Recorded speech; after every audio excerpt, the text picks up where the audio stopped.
And now, time for my favorite question. How do you wash your hair? Because my head kind of got a little bit itchy.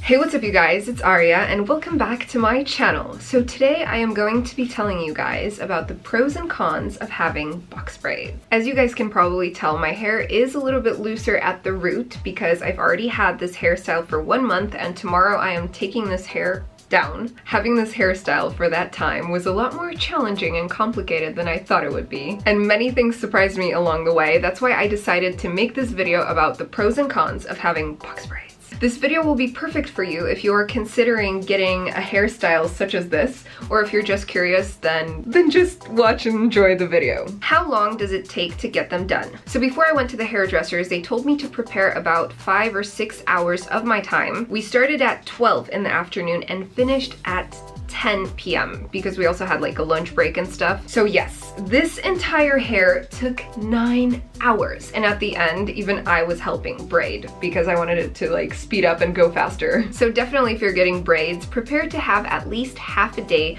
reserved for this session and probably all of it if you want it like extra long. Do you need to add extra hair? And if so, what kind? The answer is yes, you do need extra hair and it has to be synthetic. Right here, what you see is actually 8 packs of synthetic hair. No joke. Yes, I was so surprised when I went to the hair salon and saw how much we are actually going to put in. Because if you were to do it on natural hair, even if you have a lot, you can definitely not really achieve this kind of volume or this amount. And it looks much better when you have a lot of braids because otherwise it's just gonna look like you don't have a lot of hair since the braids are so tight. Why synthetic hair? Because it's a lot more easy to braid and it's not that slippery like natural hair. Also, at the end of the process, you use a straightening iron to like seal the hair, and at the end you hold the straightening iron and then it just falls off. Like it melts the hair and then you end up with this. After 1 month, only like 3 or 4 braids got messed up, and if you have a straightening iron then you can just fix it at home. So easy. But when it comes to the amount, you just have to speak with the hairdresser and they will advise you on what color you need to get, because if you're blonde you don't want to end up with like yellow hair or anything else different. I've also seen girls with colorful hair, so you can definitely experiment with that. And when it comes to the length, it's just personal preference. As you guys can tell, I have my hair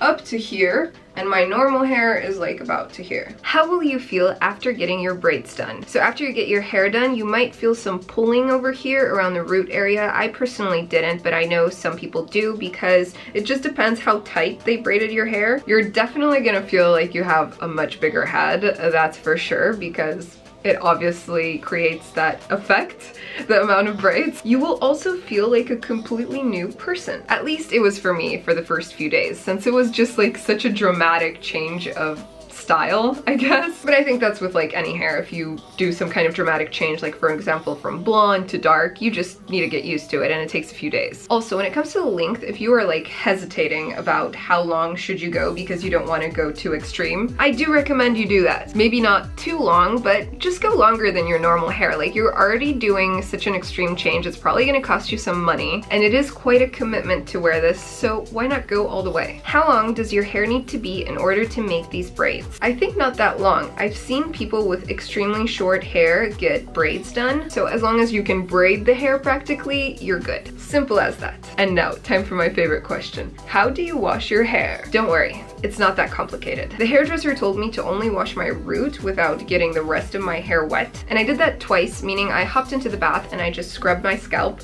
And funny story, actually my boyfriend was helping me and he was holding the rest of my hair so it doesn't fall in the bath. Yes. I'm serious. So yes, I did need some assistance in the beginning, but honestly, after washing my hair twice this way, I felt like the shampoo was still kind of staying there because my head kind of got a little bit itchy. Yeah, but it was clean. Because I know some people feel like if you have braids then your hair isn't clean and stuff. Bullshit. But yes, anyways, I felt like I wasn't rinsing out the shampoo fully. So by the 3rd time, I just washed literally all of my hair like normal, and I never had this problem ever again. I've heard that some people wash their hair actually in a bowl, meaning they pour in the water with the shampoo and then just like wash their roots somehow, I guess, like this. And then they avoid putting the synthetic hair in the water. Anyways, it seemed too complicated for me, so I just did it this way, and actually my hair is much softer after this this, the synthetic hair isn't that harsh because in general it is. And then when I would get out of the bath, I would put a towel over my hair and then I would leave it that way for 15 to 30 minutes so it soaks up some of the moisture. And then I'd go back and just dry the roots with a hairdryer for like 5 to 10 minutes and that's it. So pretty simple. How do you deal with baby hair and frizz? So basically after you get your hair done, you will get some frizz over here and baby hair around your face. That's normal. I was prepared for that. All you need is a little bit of hairspray and you just like pat it down. For the baby hair, you can use hairspray or gel. If you want a super clean effect, then just put the gel or the hairspray on a toothbrush and then just like brush down. How comfortable is it to have box braids? Well, it's not. Honestly, it's just a lot of hair and it is a pain in the ass to live with it. I can't post that. Honestly, it is a lot of hair and it's like a huge construction literally hanging from your head and sometimes it is a pain in the ass. But I'm like all about the aesthetics, so I'm like down for the pain. The first week of sleeping was rough. I mean, it was really uncomfortable. Whenever I was like moving from one side to the other of the bed, I would have to like put my like grab my hair along and like make sure it's on the other side or like way above my pillow so I can actually sleep. No joke. It wasn't really comfortable and it can get a little bit harsh on the face. I had a little bit of a breakout in the beginning on my forehead. Washing is pretty manageable, but obviously it's a lot faster if you have normal hair. I go to the gym quite a lot, so I was nervous about that part, that it's actually gonna get like stuck in a machine. But thank God it didn't. But whenever I wanted to like bend over, the hair would like literally fall with me. Ja podtrzymam. Rób teraz. And you just basically have to be like really aware of the hair, especially in the beginning when you're not used to it, that your hair is like twice as long or something, and there's like twice as much. Like for example, I think I dropped my phone next to the toilet and I like bent down to go grab it and I literally almost put my hair in the toilet. So watch out guys. I always have to like tie it back whenever I'm about to eat. I always do this. Ponytails are useful, but prepare for stretching every single one of them out. It's like so hard to actually be able to grip all your hair in a ponytail. I often put my hair in a bun and then I have to use a huge ponytail or like use 2 or 3 big hair clips so it stays. So yes, definitely this hair is a lot more commitment than I ever would have thought. And in the beginning you might be over it, but then after like a week or 2 you get used to it and stop noticing it and just function. You just get on with your life. If I were to rate the comfort on a scale of 1 to 10, I think I'd give it a 5, but I do think it is definitely worth the look. I personally wouldn't handle getting it done every month again and again, but I think that in a few months or like a year, I could get it done for a few weeks again, because I think that having normal hair is just way more comfortable. But I think that this is something really fun to get done for a few weeks and see yourself in a completely different version. If you like experimenting with style, then you should definitely do it, and if you just want to change something completely, then go for it. One of the things that's funny is that you will definitely notice that people picture you in a completely different way because of your hair, because it is such a unique, eccentric look. Like, you will especially notice that around new people, so be ready. Now, let's talk about hairstyles. So let me tell you, there are many options, and most of the times when you do something simple with your hair, when you have braids, it just looks so cool. I mean, just look guys, even having your hair down. You can have it up, you can have buns, you can have a Tom Raider high up ponytail. I mean, the options are endless. Oh, and the best part is that you are avoiding tangles during this time because you don't have to brush your hair. So let's talk about the costs. When I asked my hairdresser how much it will cost to go from my hair to this hair, she told me it will be about a total of 1,000 zlotys. Zlotys because I live in Poland, which means exactly $250. So yes, it is expensive. But then again, this is going to probably take